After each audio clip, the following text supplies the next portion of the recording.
Olá, sejam todos bem-vindos. Eu sou o professor Wesley Barbosa e no vídeo de hoje eu vou falar sobre este livro aqui, o Produção Textual, Análise de Gêneros e Compreensão, de Luiz Antônio Marcuschi. Este livro que tantas vezes eu já indiquei aqui no canal, tratei de sua importância em algumas oportunidades, mas ainda não tive a oportunidade de mostrá-lo por dentro, como é uma das grandes contribuições deste canal. No âmbito das letras aqui no YouTube, acredito que seja um momento adequado. Eu vou falar para vocês sobre as divisões do livro, quais os seus principais pontos e, claro, mostrar o índice, mostrar como se dividem os capítulos, como se dão os exemplos. E, claro, se você gosta de temas assim, se você é um apaixonado pelo campo de estudos da linguagem, se você é um estudante de letras, um professor de língua portuguesa ou apenas um entusiasta da área, fica o meu convite para que você se inscreva no canal e ative o sininho das notificações para que sempre seja informado quando novos vídeos forem publicados. Além disso, não deixe de curtir o vídeo, pois esta é uma forma de você mostrar que está gostando do meu trabalho. Então bora lá! Caso você se interesse por adquirir o livro, o link para a compra vai estar aqui na descrição do vídeo, meu link de afiliado da Amazon. Lembrando que qualquer produto que você comprar, não apenas o livro, após clicar no meu link, uma parte do valor da compra é destinada ao canal e essa é uma forma de você ajudar a manter conteúdo educativo sendo publicado aqui no YouTube. Eu considero este livro de Luiz Antônio Marcuschi como uma das 3 obras fundamentais para o estudante de letras ter desde a sua formação até a sua atuação profissional.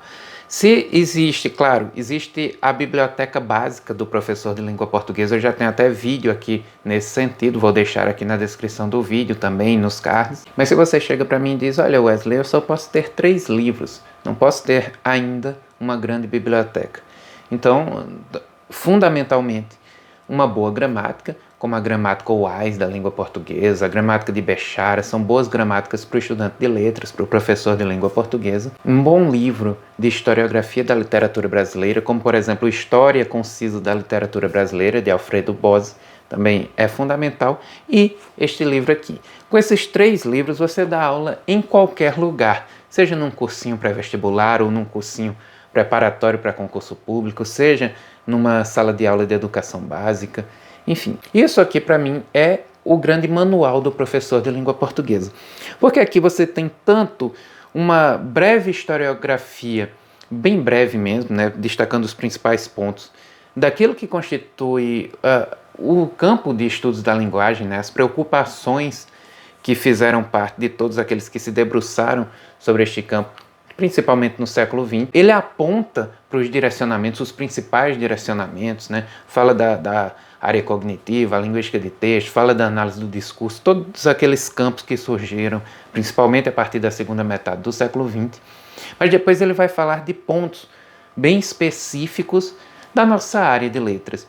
Questão de gêneros textuais, que é fundamental, e que Luiz Antônio Marcuschi é a área na qual Luiz Antônio Marcuschi é uma das grandes referências no nosso país. Afinal de contas, o texto mais utilizado quando nós falamos em gênero textual, é o texto de Luiz Antônio Marcuschi, presente aqui neste livro, Gêneros Textuais e Ensino, que é um dos que eu mais indico para o estudo do gênero textual. Este livro aqui ele traz tanto teoria, ele situa o tema do gênero textual, mas também dá muitos exemplos de trabalhos práticos com determinados gêneros, etc. Mas o texto mais citado sobre gêneros textuais no nosso país é a introdução de Luiz Antônio Marcuschi falando sobre o tema. Então vejam o quanto não é importante você ter aqui um livro em que o próprio Luiz Antônio Marcuschi, entre outros temas, dedica uma parte bem considerável da obra ao estudo do gênero. Além disso, claro, processos de produção de texto, né? O que está em jogo quando se produz um texto? É nessa parte também que entram aqueles conhecidíssimos fatores de textualidade, critérios de textualização, depende muito do autor. Coesão, coerência, que são os 2 mais conhecidos, mas também informatividade, situacionalidade, entre outros. E também tem uma parte dedicada à compreensão de texto. Por isso que eu acho que é, acima de tudo, um manual de professor de português, né? Aquele livro ali para você estar com ele diariamente. É um dos livros que eu mais utilizei nos meus estudos. Foi fundamental, eu sempre digo isso, nas minhas aprovações em concursos públicos, devo muito a esta obra.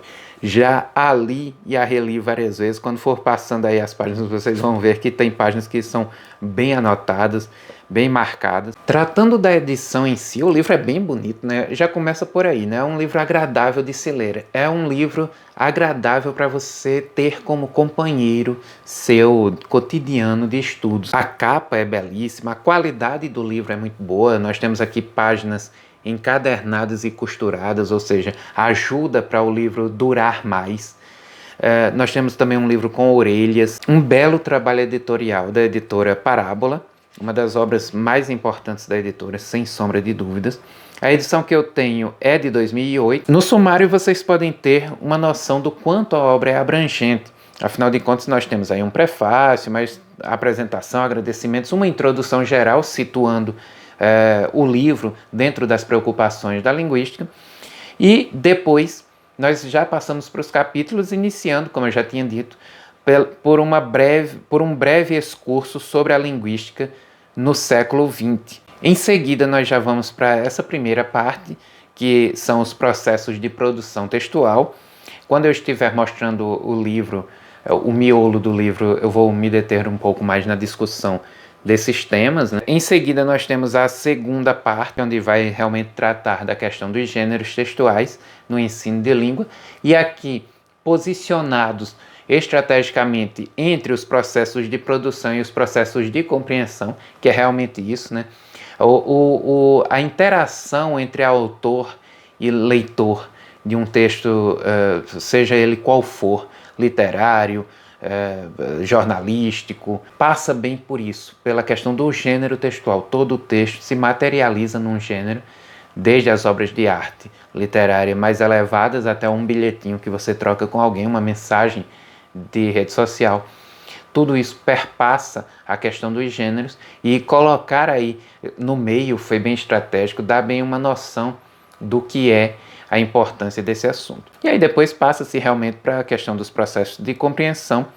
Em seguida, temas sugeridos para a montagem dos pôsteres de avaliação, as fontes de referência das citações e o índice de nomes. A parte de preliminares sobre a história da linguística no século XX, ela começa, como realmente é adequado, não já caindo de paraquedas no próprio século XX, mas tratando, obviamente, de como que a ciência meio que se desenvolveu, é claro que bem rapidamente, mas como que foi esse desenvolvimento antes desse século XX. Fala da tradição indiana, né, com Panini, fala de Platão e de Aristóteles, vai avançando no tempo, século XIX, e até chegar em Saussure, que é a partir daí que o pessoal costuma indicar a fundamentação de uma ciência autônoma chamada linguística, né? Se dissociando um pouco de toda uma tradição de estudos da linguagem que é bem rica, bem ampla, foi feita anteriormente. Não se pense que os estudos da linguagem começaram no século XX. Existe uma tradição filosófica enorme, uma tradição teológica enorme. Nós aqui já trabalhamos, inclusive, dentro da obra De Magistro, o como que já em Agostinho, quase 2 milênios atrás, algumas questões bem interessantes já eram levantadas, mas é óbvio, né, que enquanto ciência, com esse nome, com as preocupações que ela passou a ter, o foco na fala e mais para frente nos usos, etc., isso é tudo um produto do século XX. E o autor coloca bem essa questão aqui, situa isso muito bem, e é importante tratar novamente aqui do aspecto gráfico do livro. Ao longo de toda a obra você vai ver exemplos, você vai ver gêneros colocados aí quando for oportuno, alguns esquemas, quadros, tudo tornando o aspecto visual um aliado dentro das ideias que são passadas aqui por meio de texto. Traz um livro bem multimodal, o Marcuse. É lógico que ele vai se deter em alguns temas mais importantes. Vai falar das dicotomias de Saussure, vai falar de Chomsky, ou seja, tratar de autores e ideias que foram decisivas na construção da linguística e principalmente também no estágio em que chegamos. Fala da questão da virada pragmática, que foi fundamental para as preocupações em relação ao uso que se deram, principalmente ali depois da década de 1950, né? E tem um tópico específico sobre as novas tendências a partir das décadas de 1950 e 1960. Uma coisa fundamental nesse livro são esses recursos que ele traz ao longo dos capítulos, como as sugestões de trabalho.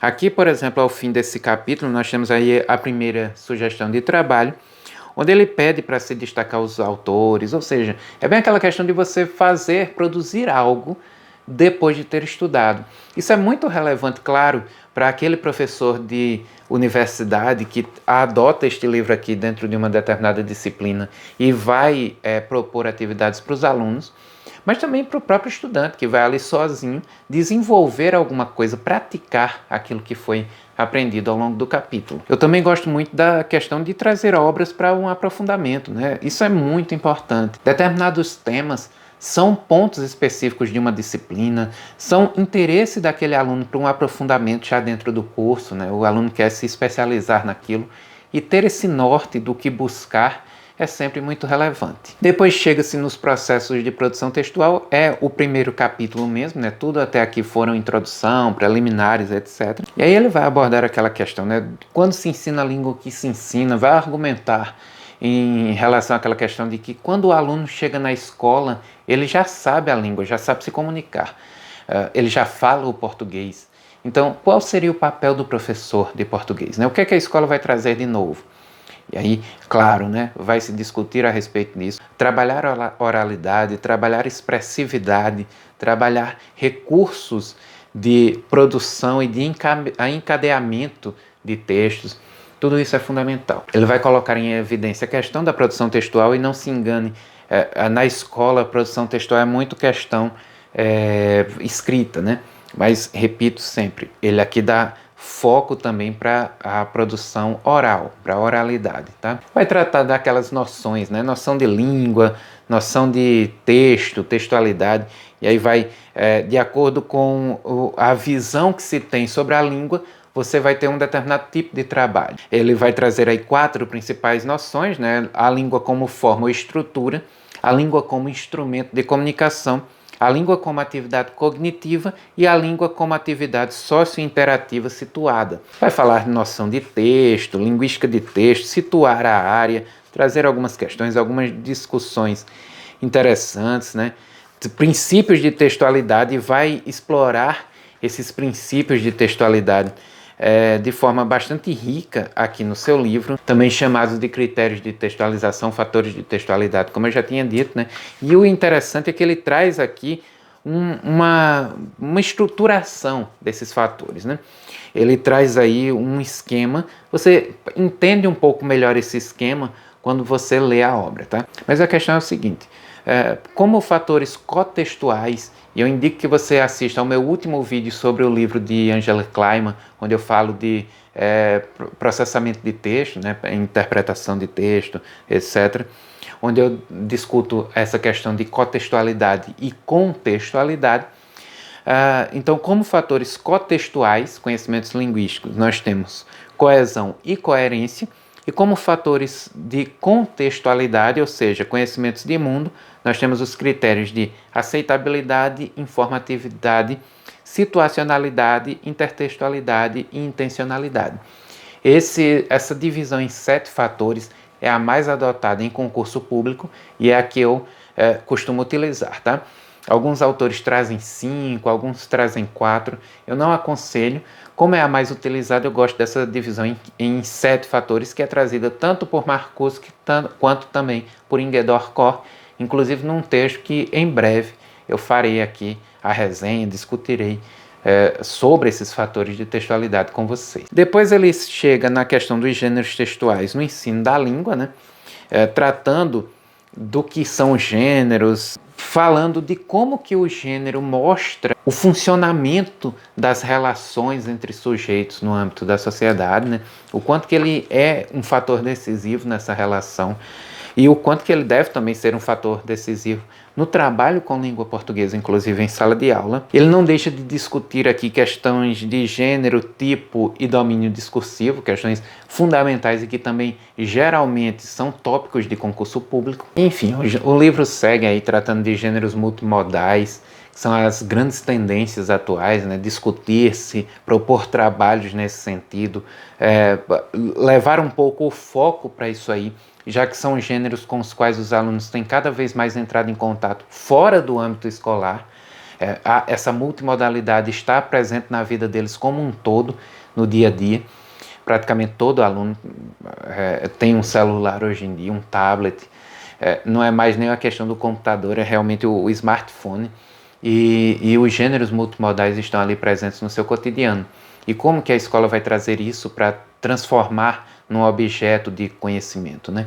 É interessante perceber isso, e essas obras estão cada vez mais direcionando para esse ponto. Já na terceira parte, onde se vai discutir a questão da compreensão, ele vai destacar essa questão da compreensão como uma atividade social, uma atividade de inserção no âmbito cultural, no âmbito social mesmo, e de interação entre sujeitos. Vai tratar de alguns temas extremamente relevantes dentro dessa questão, como a noção de texto como um evento discursivo, a língua como trabalho social, histórico, cognitivo. Vai falar dos processos de compreensão, abordar a questão da inferência, entre outros pontos que são de extrema relevância dentro desse tópico. Ao fim, ele traz os temas sugeridos para a elaboração de pôsteres. Isso aqui é bem para quem vai usar esse livro mesmo no âmbito universitário, né? Ele até propõe aí o trabalho ao longo de um semestre, então é bem aquela questão acadêmica,